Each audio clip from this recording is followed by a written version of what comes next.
News Andhra.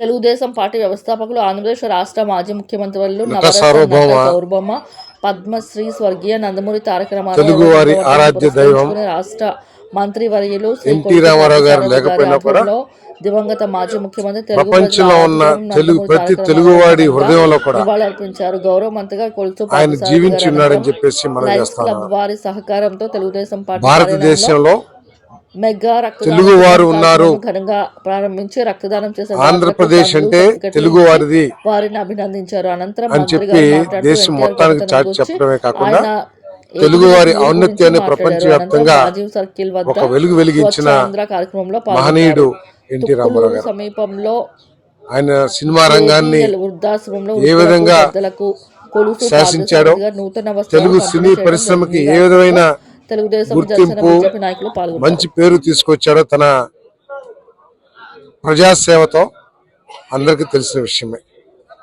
అంతేకాకుండా తెలుగు జాతికి ఏ కష్టం వచ్చినా, ఏ విపత్తు వచ్చినా కూడా నేనున్నాను అని చెప్పేసి ముందుండి మొత్తం సినీ ప్రపంచాన్ని తీసుకువచ్చి వారికి తోడుగా నిలబెట్టిన గొప్ప వ్యక్తి ఎన్టీ రామారావు గారు అని చెప్పేసి మనం చేస్తాను.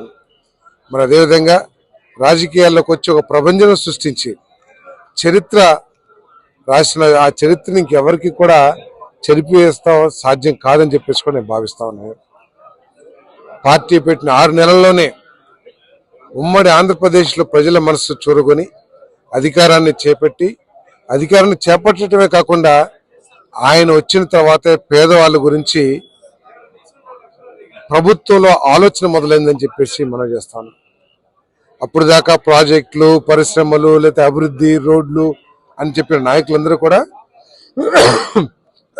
తన మార్కైన ₹2 కిలో బియ్యాన్ని పేదవాడికి కడుపు నిండాలి, పేదవాడు మంచి బట్టలు కట్టుకోవాలి, పేదవాడు గౌరవంకు తగ్గట్టు ఒక నివాసం, ఒక గూడు ఏర్పాటు చేయాలని చెప్పేసి రోటీ కపడా और మకాన్ అని చెప్పేసి ఏదైతే మనం ఇందులో చెప్పుకుంటామో దానికి అంటే అంత ముందు ఎవరైనా చేసి ఉండొచ్చు, ఏదైనా ఇల్లు కట్టించుండొచ్చు, కానీ దాన్ని ఒక ప్రభంజనం లాగా ఆ ఆలోచనని తీసుకెళ్లిన వ్యక్తి, గొప్ప వ్యక్తి ఎన్టీ రామారావు గారు అని చెప్పేసి నేను మనవి చేస్తాను.